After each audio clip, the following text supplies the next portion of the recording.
Hello everyone, welcome back to my channel. কি হচ্ছে জগন্নাথ দেবের স্নান যাত্রা। তো আজকে পুরীতে তো ধুমধাম করে সমস্ত কিছু সেলিব্রেট হচ্ছে।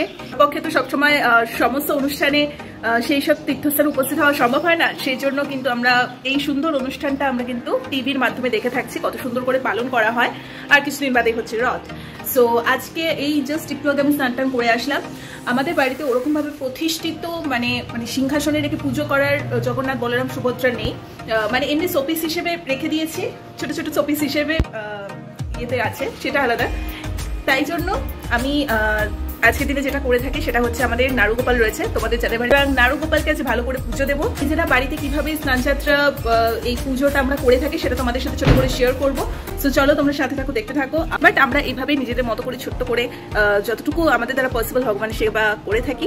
তোমরা সাথে থাকো আর দেখতে থাকো, আর অবশ্যই জয় জগন্নাথ। তো সবার ফার্স্টে নাড়ুগোপালকে স্নান করার পালা। তো ছোট্ট নাড়ুগোপালের পোশাক এখন চেঞ্জ করব এবং স্নান করাবো।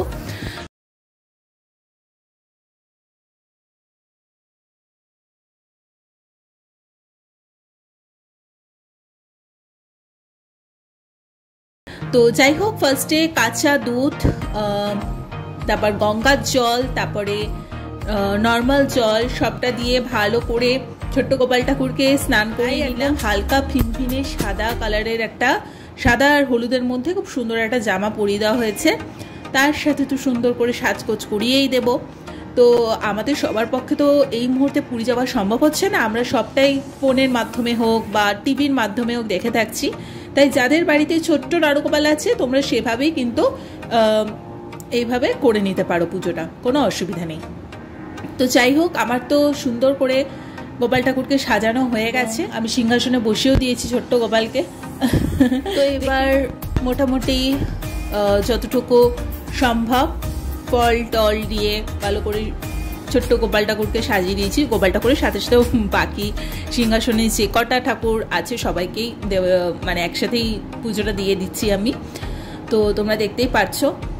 আর আজকের দিনটা তো ভীষণ একটা খুব ভালো একটা দিন। আর আজ যাই হোক, ফল টল কেটে সাজিয়ে দেওয়া হয়ে গেছে। এবারে আমাদের বাগান থেকে তুলে আনা জবা ফুলগুলো দেখতেই পাচ্ছ। তো নিজেদের বাগানে তুলে আনা ফুল দিয়ে ঈশ্বরের পুজো দেওয়ার মজাই আলাদা। তার সাথে তো কিনে আনা ফুল ছিলই। তো ঠাকুরকে ফুল টুল দিয়ে সাজিয়ে চন্দন টন্দন বেটে মন্ত্রফন্ত্র পড়ে পুজো দেওয়া হয়ে গেছে। সেই পাঠগুলো আর দেখালাম না। তো সবার শেষে আমি ধূপকাঠি এখন জ্বালিয়ে দেব এবং খুব ভালো করে প্রার্থনা করব।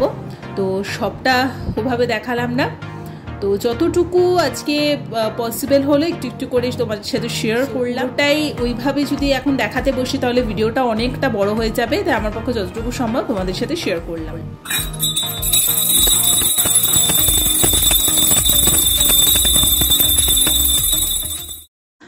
তো দেখতে দেখতে কিভাবে দিনগুলো যেন চলে যাচ্ছে, তাই না? কত তাড়াতাড়ি। দেখতে দেখতে কিন্তু স্নানযাত্রাও চলে আসলো জগন্নাথ দেবের, আর কিছুদিন পরেই কিন্তু রথযাত্রা। কি অদ্ভুত ব্যাপার, মনে হলে এই তো সবে বছরটা শুরু হলো, এর মধ্যে এতগুলো অকেশনে কিন্তু কভার হয়ে যাচ্ছে।